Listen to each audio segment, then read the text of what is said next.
Good morning standard 5। ये revision के तौर पे पाठ 9, जब सूरज ने निकलने से इनकार किया। इस लोक कथा में सूरज के न निकलने से किस प्रकार का संकट उत्पन्न होता है, यह इस कथा में, इस कहानी के माध्यम से समझने का प्रयास हम लोगों ने किया कि बहुत दिनों तक जब सूरज निकलता है, गर्मी का समय होता है, ठंड का समय होता है, तो सूरज अपने समय से ही निकलते हैं। तो बहुत सारे जानवर और पक्षी इकट्ठे होते हैं और कोई कहता है कि सूरज की रोशनी से कितनी गर्मी लगती है। कोई कहता है सूरज को हर रोज नहीं निकलना चाहिए, उसको हर रोज निकलने की क्या आवश्यकता है। कोई कहता है सूरज के निकलने से अत्यधिक तीखा लगता है उसका धूप, कोई कहता है अत्यधिक गर्मी लगती है।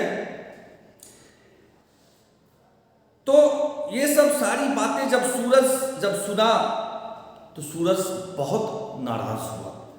किसी को भी, क्योंकि वह जो भलाई का जो काम कर रहा है, क्योंकि वह जानता है सूरज कि उसके बिना पृथ्वी पर कोई भी कार्य सुचारू रूप से नहीं हो सकता। और जब वह भलाई का काम कर रहा है और उसके प्रति यदि इस तरह की भावना, तो किसी को भी नाराजगी हो सकती है। इसीलिए वह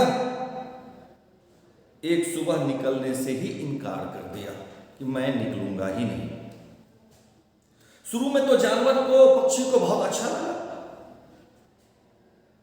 सब खुश हो गए कि चलो सूरज नहीं निकला, गर्मी नहीं लग रही है, अधिक देर तक सोने को मिलेगा, क्योंकि सूरज न निकलने के कारण से तो अंधेरा ही अंधेरा रहेगा।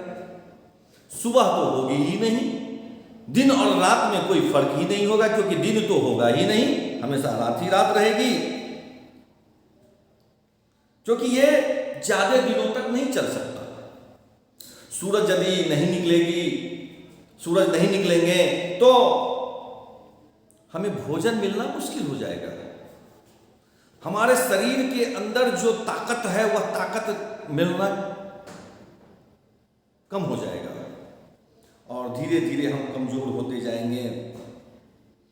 ये ज्यादा दिन, कितने दिनों तक हम सो सकते हैं बिस्तर पर, कितने दिनों तक हम अंधेरे में रह सकते हैं। आखिरकार सभी को इस बात को लेकर के कि सूरज कब निकलेगा, और खास करके जब ठंड का मौसम, यदि अभी ठंड का मौसम आ जाए और सूरज न निकले तो कितनी परेशानी हम सभी को होता है। सब के सब मिन्नतें करने लगे। सूरज के पास मिन्नत करने के लिए, उनको मनाने के लिए एक प्रतिनिधि मंडल भेजा, यानी कि रिप्रेजेंटेटिव, यानी काम के लिए नियुक्त करने वाला आदमी, जिसमें पक्षियों और जानवरों, कुछ जानवरों और पक्षियों को उस टोली यानी समूह को, टोली सूरज के पास भेजी गई। उसमें से उसने अनुरोध किया, वो दल ने अनुरोध किया कि वह फिर से निकलना शुरू कर दे, क्योंकि हम सभी को परेशानी हो रही है। लेकिन सूरज तो क्रोध में था, गुस्से में था। सूरज ने कहा आपको पहले ही विचार कर लेना चाहिए, आपको क्या चाहिए क्या नहीं चाहिए, हम सभी को पहले विचार कर लेनी चाहिए। लेकिन आप लोग चाहते क्या है, इस पर में आपको मंथन करके विचार कर लेनी चाहिए। यदि हम प्रतिदिन नहीं आएंगे तो पौधे कैसे बढ़ेंगे, फूल कैसे खिलेंगे, सारे जानवर और पक्षियों, इंसानों में जीवित रहने के लिए मेरी आवश्यकता होती है, मेरी रोशनी की आवश्यकता होती है। किंतु आप लोग इतने मूर्ख हैं कि ये सब चीज नहीं समझते। ये सूरज ने कहा। उस प्रतिनिधि मंडल, उस टोली को डांटा। वह टोली मुंह लटका करके वापस आ गई। किंतु दिन व दिन जीवन और कठिन होता चला गया। कितने दिनों तक हम अंधेरे में रहेंगे? सबके सब हताश और उदास हो गए और सभी के अब हाथ पांव फूलने लगे, सुन्न पड़ने लगे कि अब क्या होगा। आखिरकार सभी ने मुर्गे का नाम सुझाया। मुर्गा देखने में वह बहुत अच्छा साफ सुथरा था। सलीके से बात करना, सलीका यानी तरीके से बात करना उसे आता था। सबसे बड़ी बात यह थी कि औरों की तरह उसने सूरज से कोई शिकायत नहीं की थी। सबसे अच्छी बात यह थी कि उसने सूरज से कोई शिकायत नहीं की थी। उस दल में वह था ही नहीं। मुर्गा दुविधा में पड़ गया। दुविधा मतलब असमंजस में पड़ गया।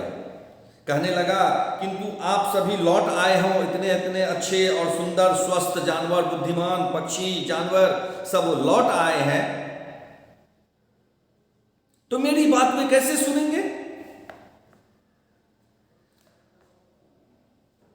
पक्षियों ने उससे बात करके देख तो लिया। आप सभी ने तो बात करके देख तो लिया सूरज से। मुझसे कामयाबी की उम्मीद क्या करते हो? मैं अकेला जाऊंगा, आप लोग इतने सारे दल में थे, आप मुंह लटका के आ गए, आपसे बात नहीं बनी, मुझसे क्या उम्मीद रखते हो? किंतु वे उसे याचना करते रहे। याचना का मतलब होता है प्रार्थना, विनती करते रहे। तुम धरती को बचा लो, यानी अब मुर्गे पर में आ गया कि मुर्गा ही धरती को बचा सकता है, नहीं तो उम्मीद नहीं है। उन्होंने विनती की, तब बड़े असमंजस में, बड़े दुविधा में सब विनती करने लगे, सब प्रार्थना करने लगे। तब असमंजस में मुर्गा सूरज से मिलने के लिए चल पड़ा। असमंजस में, दुविधा में कि मैं कैसे सूरज से बात करूंगा। सूरज ने तो सभी को निराश कर दिया है, आप लोगों ने ऐसी ऐसी बातें कही हैं, तो सूरज को तो क्रोध होना, गुस्सा होना लाजमी है। तब बड़ा चालाकी से जब सूरज के पास पहुंचा तो कहा, मेरे स्वामी सूरज, सृजन के देवता, इस सृष्टि के देवता, क्योंकि उन्हीं के कारण से ये सृष्टि है। ये सृष्टि पर में जब तक उसकी धूप नहीं पड़ेगी किसी को जीवन नहीं मिलेगा। तो सृष्टि के जनक है, सृजन के देवता है। वह कहने लगा, मैं आपसे प्रार्थना करता हूं कि लौट आओ और एक बार फिर से दुनिया को स्वस्थ कर दो। क्योंकि जब तक हम धूप की, सभी चीज पर में धूप की गर्मी नहीं पड़ेगी, हम स्वस्थ नहीं हो सकते, हम अस्वस्थ हो जाएंगे। अधिक दिनों तक अंधेरे में रहेंगे, हमें पीलिया हो जाएगी, हमारे खून की कमी हो जाएगी, हम चल फिर नहीं पड़ पाएंगे, हम बीमार हो जाएंगे। अतः धूप का विटामिन डी, इसीलिए कहा जाता है विटामिन डी लेना शरीर के लिए बहुत फायदेमंद है। सबसे बड़ा सोर्स है विटामिन डी सूरज। आप उष्ण और चमकते हो, आप में गर्मी है, आप चमकीले हैं, आप उष्णता एवं प्रकाश की आवश्यकता है। उस गर्मी की और प्रकाश की हम सभी को आवश्यकता है। आपके बिना कुछ भी नहीं होता, नहीं फलता फूलता, और जब फलेगा फूलेगा नहीं तो हमें भोजन नहीं मिलेगा। आपके बिना इस धरती की सुंदरता भी नहीं देख पा रहे हैं। इतनी सुंदर धरती को सूरज के बिना अंधेरे में, इसका क्या मतलब है इस धरती का? जब तक सूरज की प्रकाश नहीं होगी तब तक इस धरती का कोई मतलब नहीं है, इस सुंदरता की कोई मतलब नहीं है। पक्षियों के प्रतिनिधि के रूप में मैं आपसे प्रार्थना करने के लिए आया हूं। मुर्गा ने कहा, हमारे पास खाने के लिए कुछ भी नहीं है। अब हम लोग जो जमा था, पूंजी जमा था, वो तो खा पी चुके, अब तो भूखा ही रहना और भूखे रह करके तरफ तरफ के मर जाना है, भाग्य में लिखा है। क्योंकि पौधे तो अब उगते ही नहीं। निशाचर हमें सताते हैं, निशाचर जो रात में विचरण करते हैं उसे निशाचर कहते हैं। सताते हैं क्योंकि हर समय छिपे नहीं रह सकते और न ही हमें अंधेरे में कुछ दिखाई देता। हर समय में हम घर में दुबक के नहीं रह सकते और रात के अंधेरे में हमें कुछ दिखाई भी नहीं देता। हमने कभी नहीं सोचा था कि आप छिप जाएं, ये तो कल्पना भी हम लोग नहीं किए थे। किंतु हमारी एक न चली, सिर्फ बड़े बड़े जानवरों की गरज दहाड़ ही सुनी गई। यानी जो बड़े थे उनकी ही बात को सुनी गई। हम लोग तो छोटे जानवर, छोटे पक्षी हैं, हम लोगों की बात ही नहीं सुनी गई। सूरज का दिल पसीज गया ये बात सुन करके, और वह मन ही मन सोचने लगा कि काश कि इस मुर्गे जैसा प्राणी अधिक से अधिक होता। मुर्गे जैसा प्राणी, इस तरह की सोच रखने वाला अधिक से अधिक होते। उसने कहा फिर तो मैं लौटने के बारे में विचार भी कर लेता। तुम्हारे जैसे प्राणी होता तो मैं लौटने के बारे में विचार कर सकता था, किंतु तुम जैसे बहुत थोड़े ही हो। फिर बिल्कुल नहीं जी, मुर्गे ने कहा, बिल्कुल नहीं। कई तो इतने छोटे हैं जो उन्हें देख भी नहीं सकते। वे भी हैं इतने छोटे, इतने सूक्ष्म हैं जिनको आप देख नहीं सकते। यह उनकी नादानी है। जो बड़े बड़े जानवर अपनी बात रखे, ये उनकी नादानी है कि बड़ों को शोर मचाने दिया, छोटे ने भी बड़ों को शोर मचाने दिया। दोबारा यह गलती वे नहीं करेंगे, इस तरह की गलती वे नहीं करेंगे। मैं आपको वचन देता हूं, मैं आपको पक्की अपनी तरफ से एश्योर करता हूं कि दूसरा इस तरह की गलती फिर से दोबारा नहीं होगी, कि हर सुबह स्वागत के लिए मैं वहां उपस्थित रहूंगा। और मैं आपसे वादा करता हूं, आपसे निवेदन करता हूं कि हर सुबह आपका आगमन के लिए मैं वहां पर मैं आपका स्वागत करने के लिए उपस्थित रहूंगा।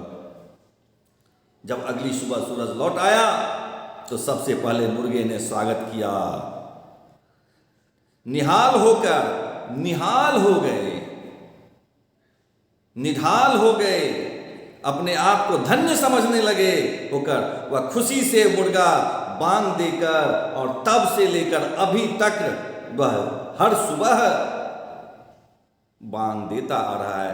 तो ऐसा प्रतीक माना जाता है कि सूरज के आगमन के लिए वह पहले से ही बांग देना शुरू कर देता है। जीवन या मूल्य शिक्षा हमें जो भी बोले सोच समझकर बोलना चाहिए। इस वीडियो को आज जो टेस्ट होगा उसके लिए आप देखें और अंदर से भी क्वेश्चन आंसर को समझने का प्रयास करें और याद करें। धन्यवाद।